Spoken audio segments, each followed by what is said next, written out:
Do you swear or affirm to tell the truth, the whole truth, and nothing but the truth? Yes, ma'am. Could you please state your name Trooper James Cameron Wright, and where are you employed? Kentucky State Police, Post 4, Elizabethtown. Okay. What's your job there?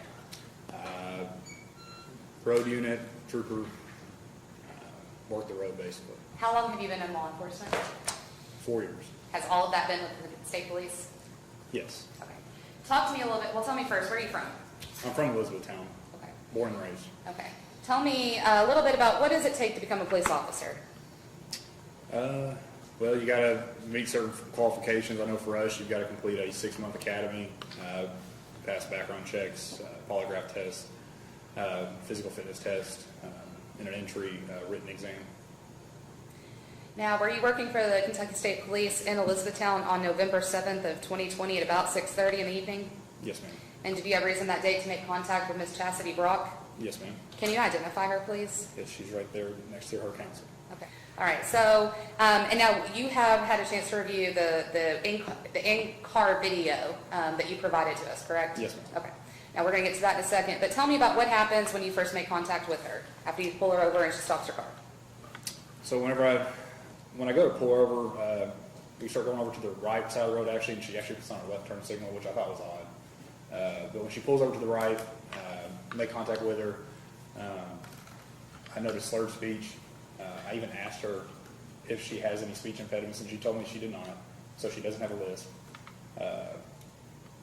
Smelled the odor of alcoholic beverages coming from inside the vehicle, asked her if she'd been drinking. She said she had not. And then when I confronted her about the odor of alcoholic beverages, then she backtracked, and then she told me, yeah, I had one drink. Now, when you approached the vehicle, was she wearing a seatbelt? No, ma'am. And did she admit to you that she wasn't wearing a seatbelt? Yes, ma'am. Did you ask her to see proof of insurance? Yes, I did. And tell me about that. I had asked her a couple times for it, but she only produced insurance I believe is valid in 2017. Okay, So nearly 4 years old at the time. She couldn't provide current proof of insurance? Correct. If I could get that video. Hold up, please.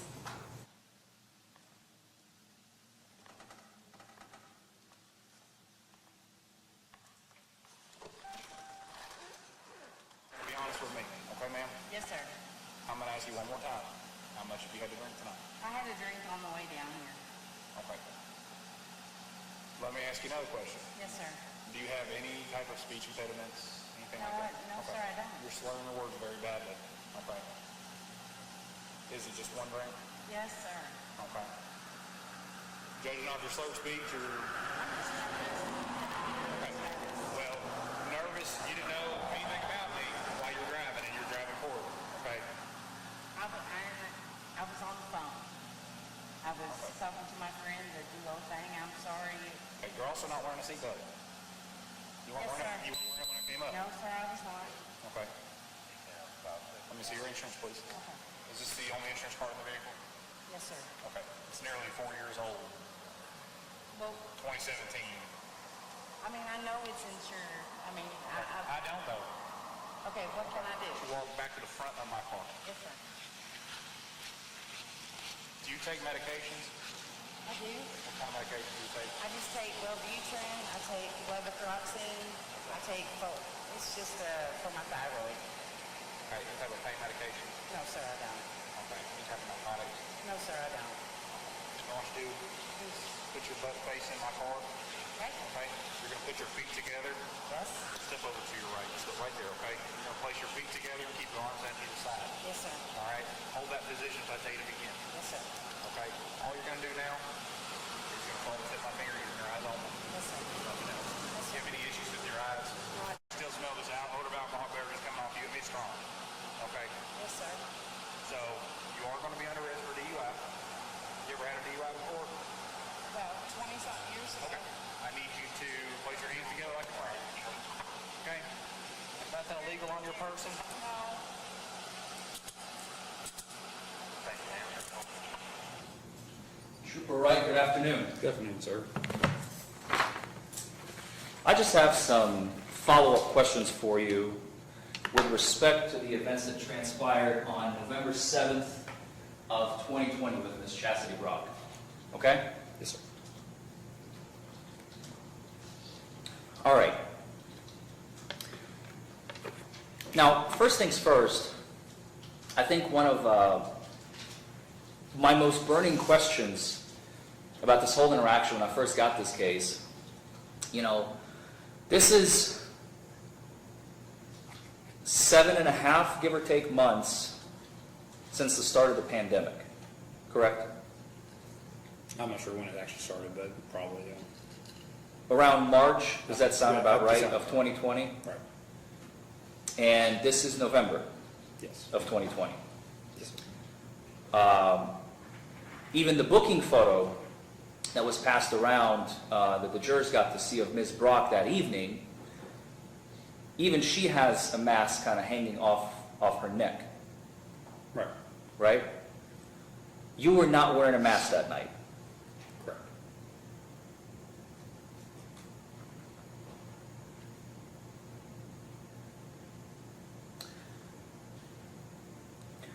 I know it's kind of hard to imagine it being August 31st in 2022, today, in the tail ends of summer, but on November 7th, it was pretty cold that night, was it not? I couldn't tell you the temperature. She was dressed warm, I was dressed in my winter uniform, so. You're saying that Ms. Brock was dressed warm? She was dressed as if it was warm. She was in shorts and a t-shirt. Dressed as if Kentucky it was weather, you never know. Okay, I'm sorry, I misheard you. She was dressed She was dressed as if it was warm. warm. I was dressed in my winter uniform, You were dressed in your winter uniform? per policy, yes. Okay. Is that why the long sleeves? Right. Did you give her an opportunity to get a jacket or anything? No. There was a lot of discussion during your direct examination about standardized field sobriety testing, right? Yes. And you talked about how important it is to follow the training promulgated by what we like to call in the profession NHTSA, but it actually stands for, it's the NHTSA, the National Highway Traffic and Safety Administration, right? Yes. There's a book, a very, very thick one of all the, you remember that book? I do, yes.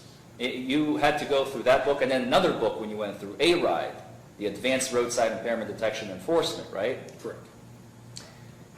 So you kind of revisit that training, right? Before you take ARIDE, you Police car light. Here's the bombshell asterisk. The trooper conducted the eye test with blue strobe lights flashing behind Brock. Under standardized testing principles, outside factors that can affect results matter. If the lights could distort the test, can the jury trust the clues? Yeah. It's like I said, it's been 3 or 4 years since I've taken the course, so.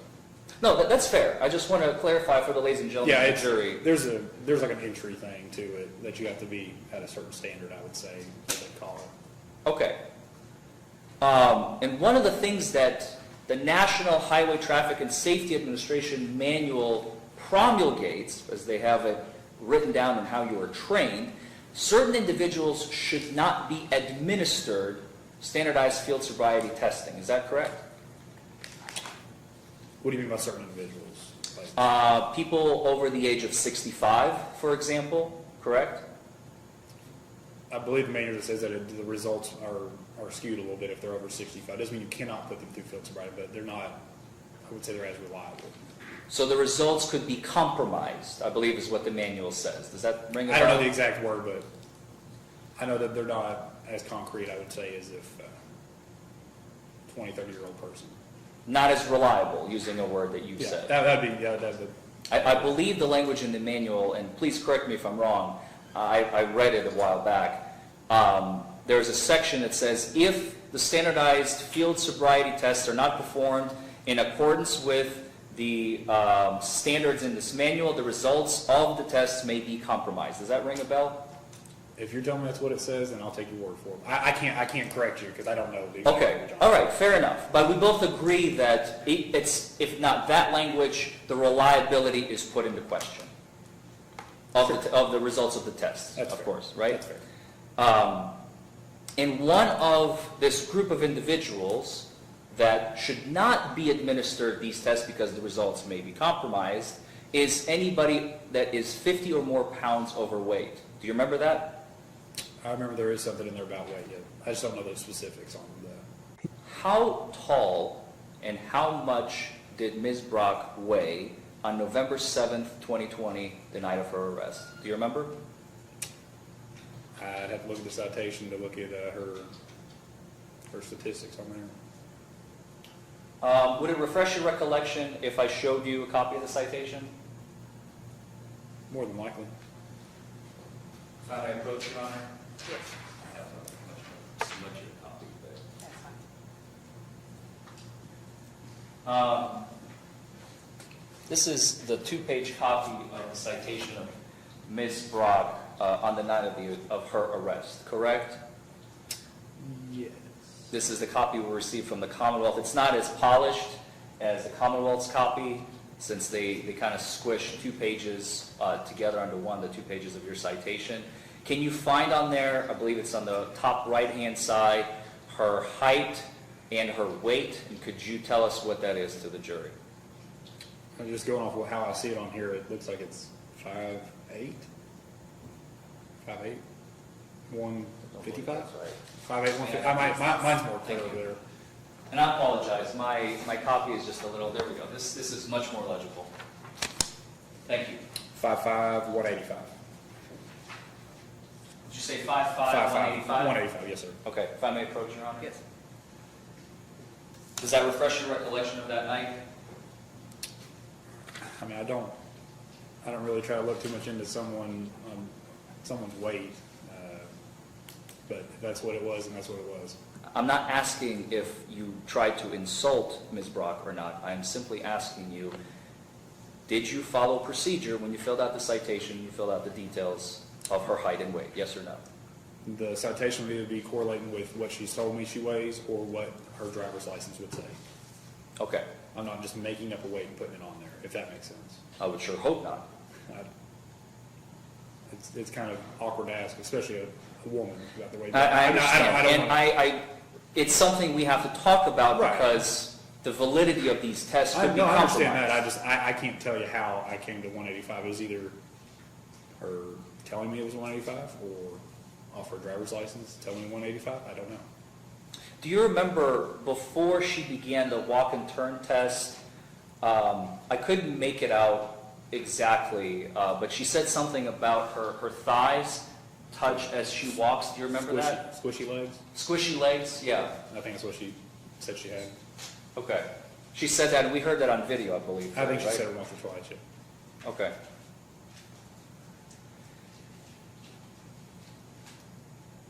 Now let's back up a little bit.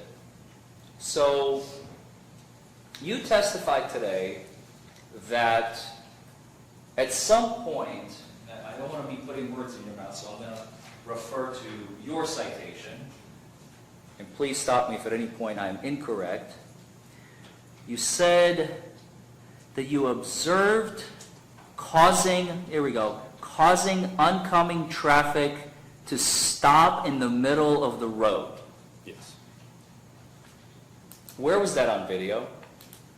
I don't know if the video captured it or not, but the traffic that was coming initially after I pulled out on her was the traffic that had to slow down to a stop.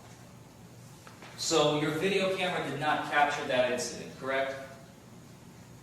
I guess correct, yeah. When you asked Ms. Brock to exit her vehicle, okay, let's go back a little bit. After you stopped her, you asked her out of the vehicle, correct? Yes, sir. She got out of the vehicle with no issues whatsoever. Yes, sir. She didn't stumble, No, sir. she didn't fall, No, sir. she didn't lean on the car for balance. My car, yes, but not initially. While getting out. Yeah, While getting out. Yeah. Okay, let's just focus on this one little Okay. snippet, okay? That's all I'm I just want to talking make sure we're still talking about just getting out. of Just there. talking about getting out of the car. I'm not talking about the whole picture, Okay, gotcha. okay? She didn't fall. Nope. She didn't trip. No, sir. She didn't have to like catch herself or anything. No, sir. She didn't lean on the car doors. She was getting out. No, sir. And she walked over to the front of your cruiser where you asked her to stop, Yes. where you're going to be administering the standardized field sobriety test, Yes. correct? Okay. one of the first questions you asked her was, have you been drinking? And at first she said no, right? Yes. And then you got a little bit more confrontational with her because you said, look, I can smell it, right? Balance scale. This changes everything. The defense highlights that standardized sobriety tests must be interpreted carefully when conditions can affect balance and coordination. Brock was outside in cold weather wearing shorts. Could the environment have influenced the results? He admitted the one drink. She repeated that, as we heard in the video, throughout several times, correct? Like up until the end of the video, essentially? Yes. Yes. You also asked her if she takes any type of medications. Yes. And one of the answers she gave you, she said, I take thyroid medication, and she listed them. Well, I think Wellbutrin was one of them. And then you asked a follow-up question. You said, do you take any opioids or narcotics? Do you remember that question? Opiates, yeah, and the Wellbutrin is a central nervous system depressant. It's like an anxiety medication. It's not a thyroid medication. Okay. When you asked her if she takes any opioids or narcotics, she said no, correct? Correct.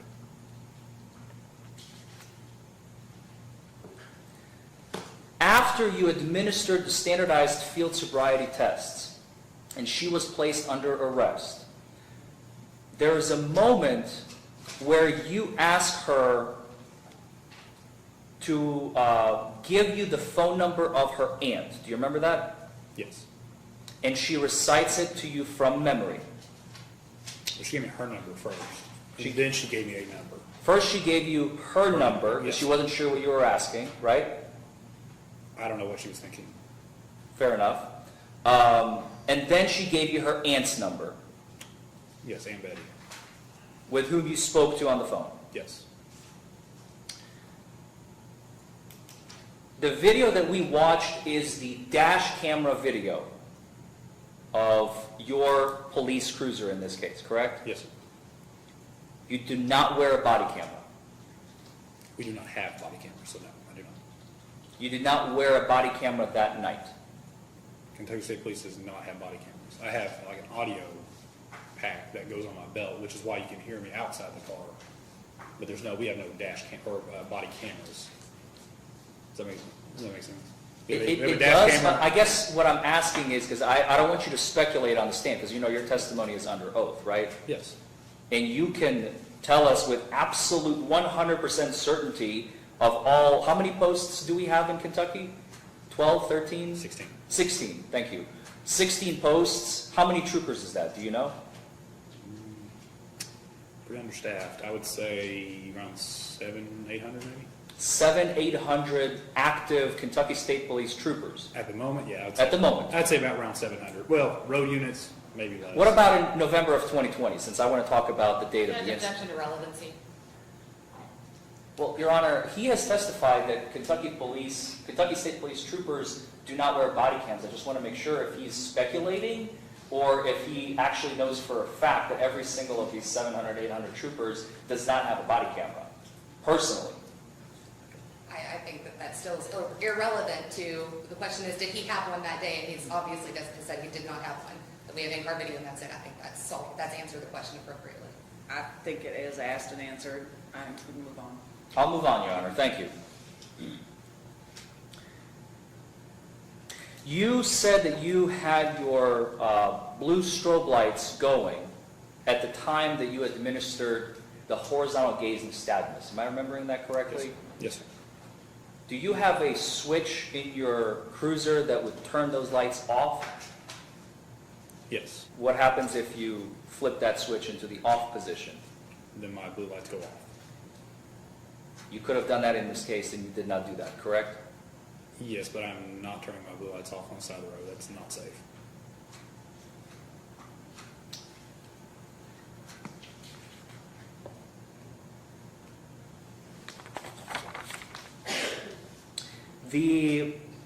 Let's talk about the post-arrest arrival at the jail. Since you testified that you did not have a body camera, and we have not received any video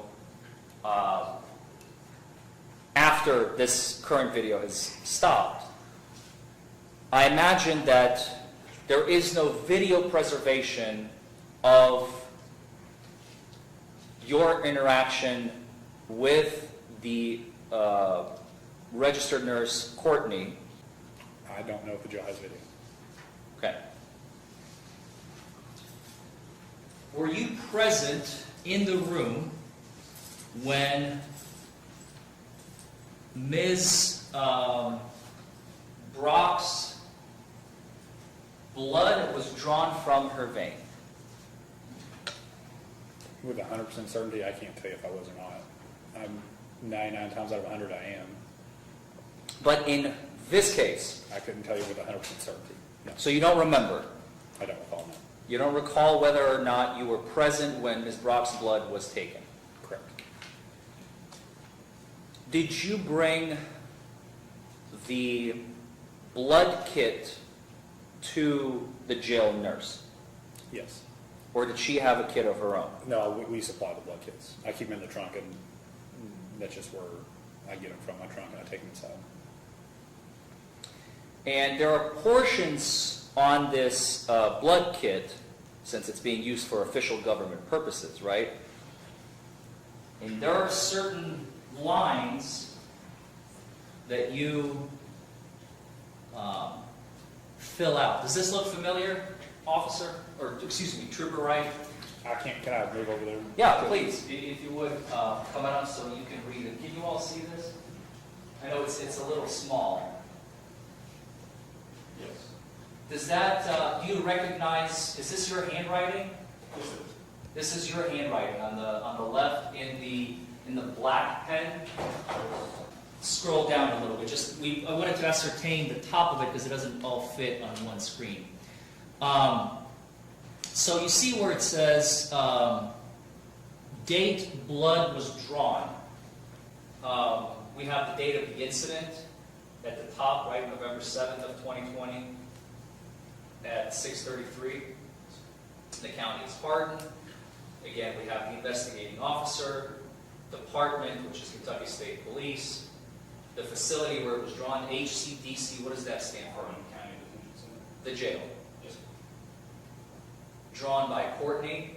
Yes. Case, or this is the citation number for this particular citation that you drafted in this case, right? You did not write that, so I'm not going to ask you a question about it. We have some information redacted here for privacy purposes. And then you have to check the appropriate blocks, right? Yes, sir.